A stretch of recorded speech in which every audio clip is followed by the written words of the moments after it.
Embora o cérebro esteja acostumado ao pensamento linear, é possível compreender a exponencialidade através da quebra de paradigmas. O engenheiro e médico Peter Diamandis propõe 6Ds para compreender e anotar esta nova atitude nos negócios e na vida. É um processo composto por 6 partes: digitalização, decepção, disrupção, desmaterialização, desmonetização e democratização. A digitalização garante menos tempo com processos operacionais e mais tempo com questões estratégicas. O que antes era feito em meses, com a digitalização pode ser feito em apenas alguns dias.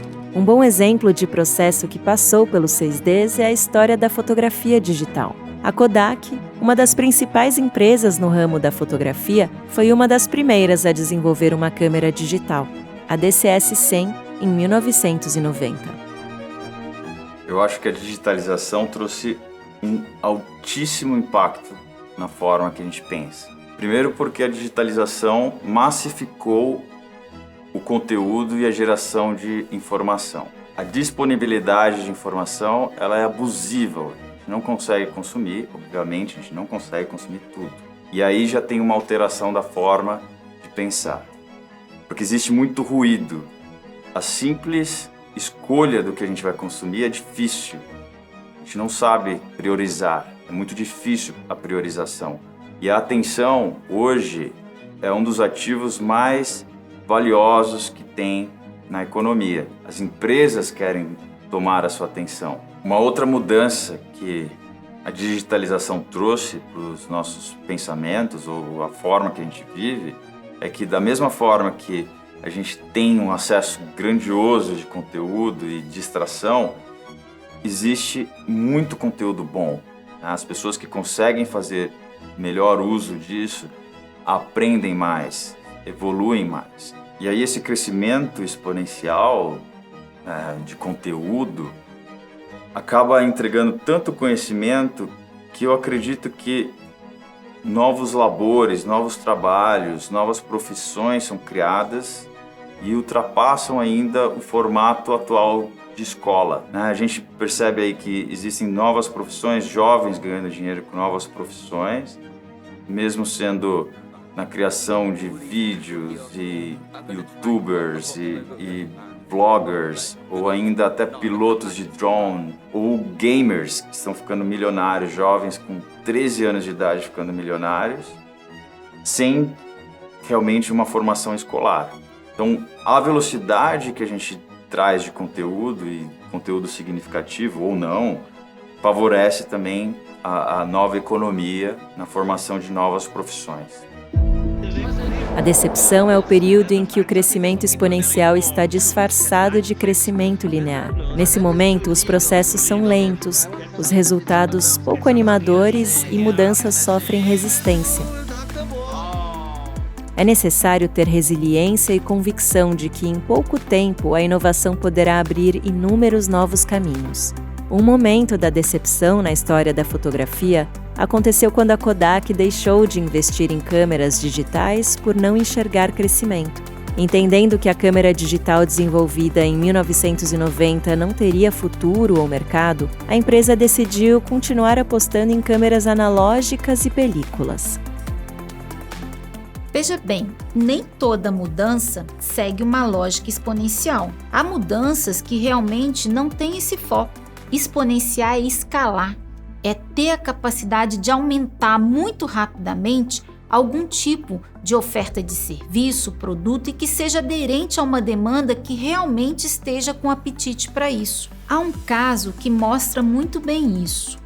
A Nokia comprou a Navitec para embarcar um novo modelo de negócio. Acontece que a estratégia da Nokia ao comprar a Navitec era uma estratégia de mudança, no entanto, não escalável, enquanto a Waze usou tecnologias do smartphone para fazer com que o seu negócio pudesse exponenciar. Então veja bem, esse é um exemplo muito curto e rápido, mas que mostra que toda mudança tem que vir com uma estratégia. E essa estratégia é que vai dar o tom, se vai ser uma mudança para exponencializar ou não. Lembrando que a exponenciação é a capacidade de você alargar, escalar muito rapidamente, rompendo o mercado onde você atua.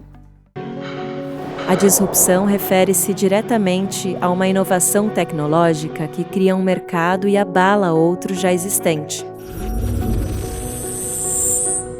Como a disrupção sempre sucede à decepção, a ameaça tecnológica original pode parecer insignificante. A disrupção na fotografia digital seria o avanço da tecnologia que possibilitou que câmeras digitais se tornassem tão boas e atrativas quanto as analógicas. Então, para a gente entender o que significa tecnologia disruptiva, bom falar que essa palavra nem tem uma tradução correta para o português, né, de ruptura, a gente precisa entender um pouco mais sobre a teoria elaborada pelo Clayton Christensen, e ele apresenta ela no livro The Innovator's Dilemma. Então, segundo o Clayton Christensen, você tem, quando cria um produto ou um serviço, você tem uma curva de valor. Então, uma curva de geração de valor acerca daquele serviço, acerca daquele produto. Essa curva, ela tem um crescimento bem consistente, grande, né, no primeiro momento, mas você atinge um determinado patamar de criação de valor, um limiar em que aquele crescimento já não é tão considerável como era antes. Então você está numa certa saturação dessa curva. É aí que novas tecnologias, ou habilitado por novas tecnologias e novos modelos de negócio, uma nova curva de valor pode existir. E ela pode surgir da própria empresa que criou o produto ou de outras empresas que estão proporcionando essa inovação. Então, quando você rompe esse patamar de saturação daquela curva anterior, significa que você criou uma inovação disruptiva. Você está proporcionando mais valor para aquele cliente, você está proporcionando um crescimento ainda muito maior do que teve a versão anterior daquela inovação. Então é o CD versus a fita cassete. Então você tem uma proposta de valor muito maior do que a anterior. Então ela é viabilizada através de uma nova tecnologia, e a gente chama essa tecnologia de tecnologia disruptiva. Então, em resumo, tecnologia disruptiva é aquela que proporciona você criar valor acima dos patamares anteriores das tecnologias atuais ou do status quo, de como hoje está sendo entregue aquele serviço ou aquela experiência.